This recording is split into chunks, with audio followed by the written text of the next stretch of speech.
Hi everyone, this is Warren from the Rhapsody Piano Studio. Welcome to today's video. I'm going to be showing you how to play La Donna e Mobile from the famous opera Rigoletto.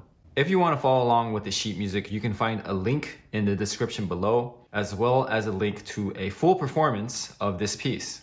And as a side note, if you have any requests, be sure to leave them in the comment after this video is over. So here's the plan for this piece. You're going to want to divide it up into 4 sections.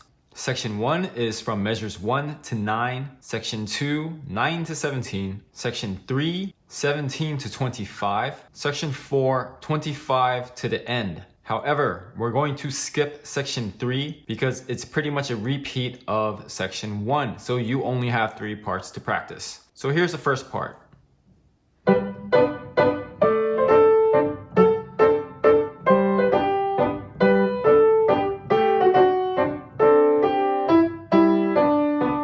It's just a repeat after that. Now taking a look at the left hand, you just have to practice these harmonies.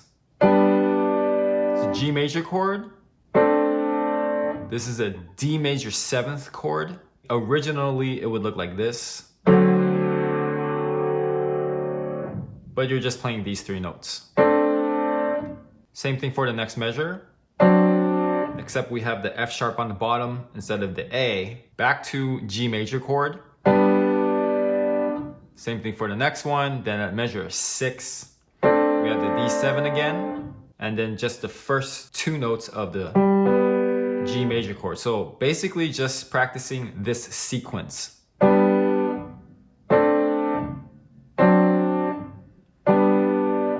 Once you have that down, you can just play it as it's written in the sheet music.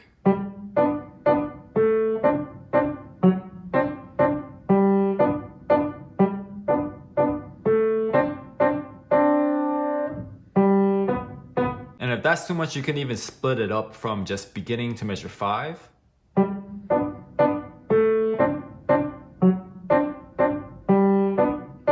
And then measure 5 to measure 8.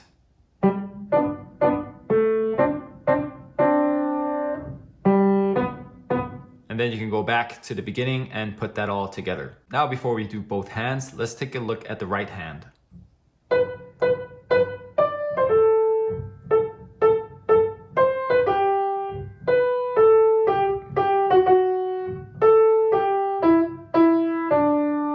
So we're just going to take a look at measures 1 to 4. It's pretty simple stuff. You just have to be aware of the dotted rhythm. Same thing for the next part.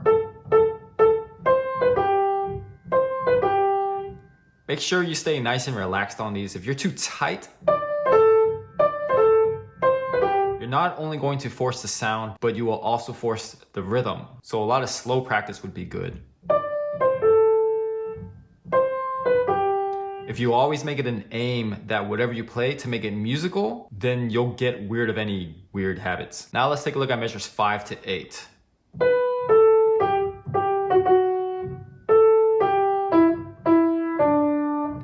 So that's fairly straightforward except for the dotted rhythm.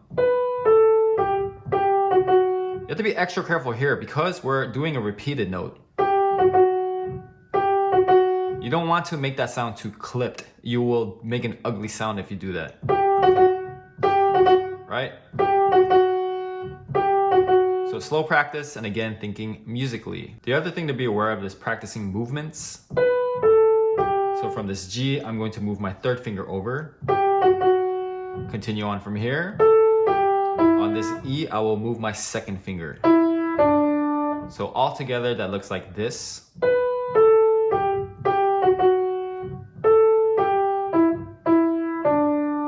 And then if you want to put it together from the beginning,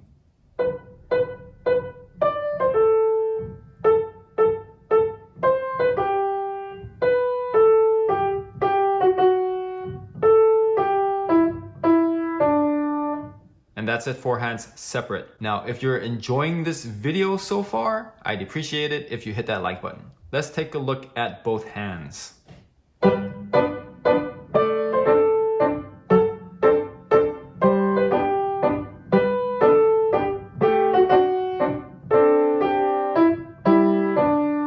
So how how to split this up. I think you're just going to want to do about 2 measures at a time first, because when you get to the dotted rhythms,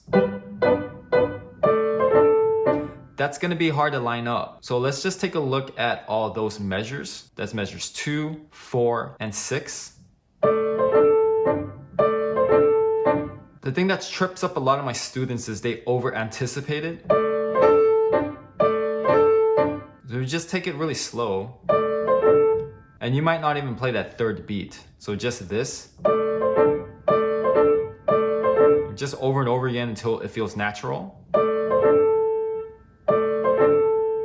Same thing for measures 4.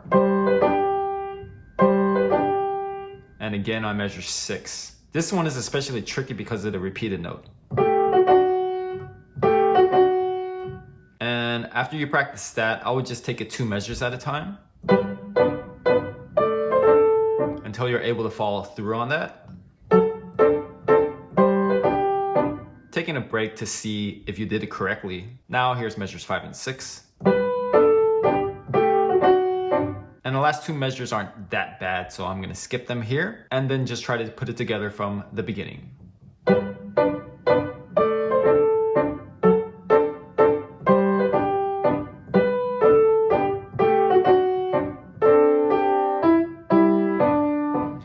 One other thing I wanted to mention that might be extremely challenging. It looks easy, but it's not. If you look at measure 5, we have a legato articulation in the right hand and staccato on the bottom. This is not easy to pull off, so it's gonna take a lot of slow practice. And if you just want to not even try it at this point, that's totally fine. You'll get more opportunities of this sort in the future when you get better. That's it for this section. Let's move on to the next part. This is measures 9 to 16.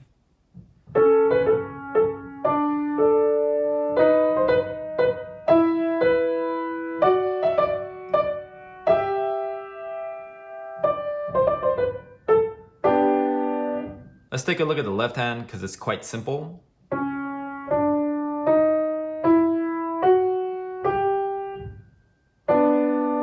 Now you notice I'm not holding it down for the full value. These are all dotted half notes and a half note at the end, because in practice you also want to save time. So I would just play it through as if they were quarter notes.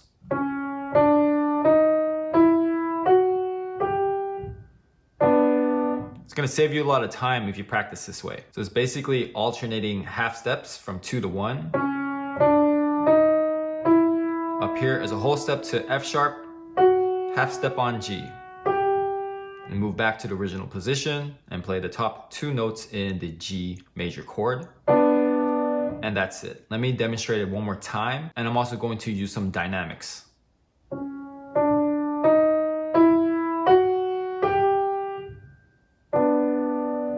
So you see I'm getting a nice crescendo all the way to a forte in measures 13, and then back to mezzo piano or piano in the left hand at measures 16. Let's take a look at the right hand.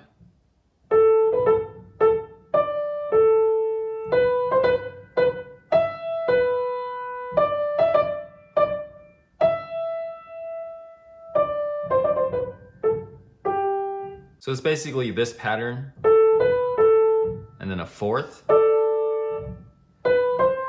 another fourth. So it's like a sequence just moving up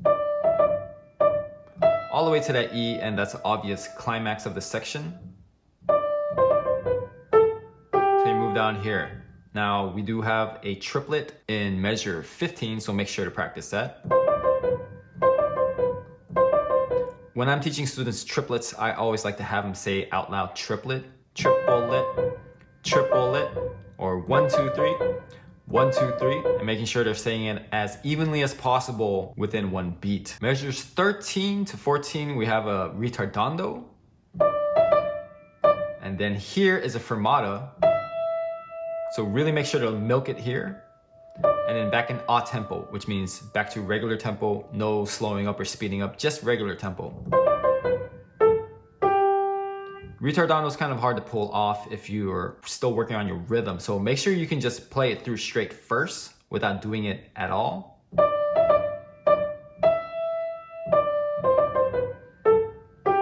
Because this is another thing I tell my students, if you can't even do that, don't even think about adding the retardando and the other things. Now give it a listen from measure 9 to 16. I'm gonna play it again and see if you can follow along.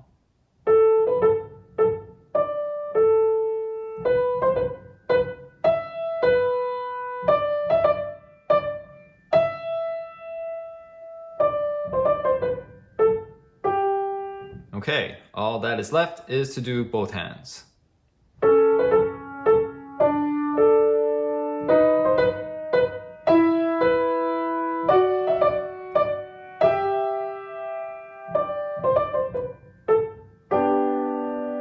So you actually don't have to do that entire section. You can split it up. It's what I like to call chunking. I've been doing it since the beginning of this video. So we can just do it from measures 9 to 13.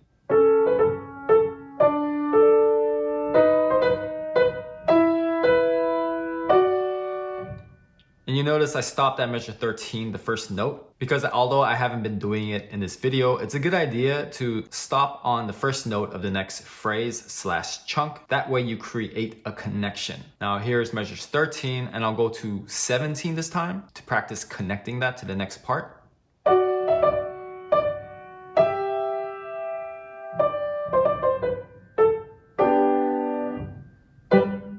And now let's go back to measure 9, and you can hear how it sounds all the way to measure 17.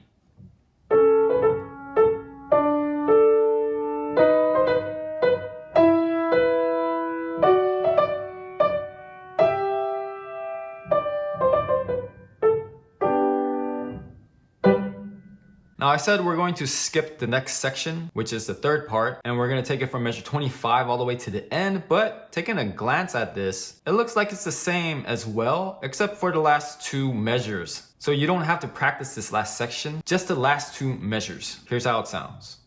Now if we take a look at the left hand, not a lot going on there, which is basically the 5-7 chord again, and a G major. So the main difficulty is in the right hand. We have that triplet, so make sure you work on the rhythm first, triple it, and saying it again if you want, triple it. And once you have that,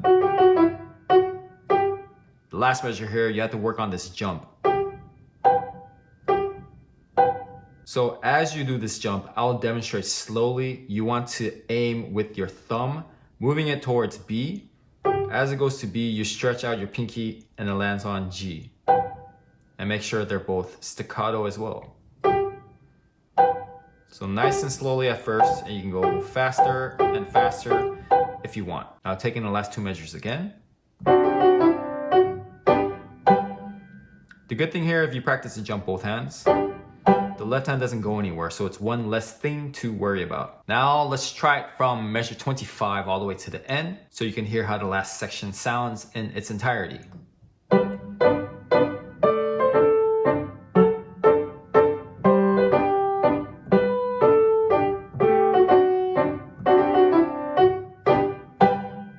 And that's it for today's video. If you enjoyed this, hit the like button, hit subscribe if it's your first time here, share this video. I'll see you guys next time. Happy practicing.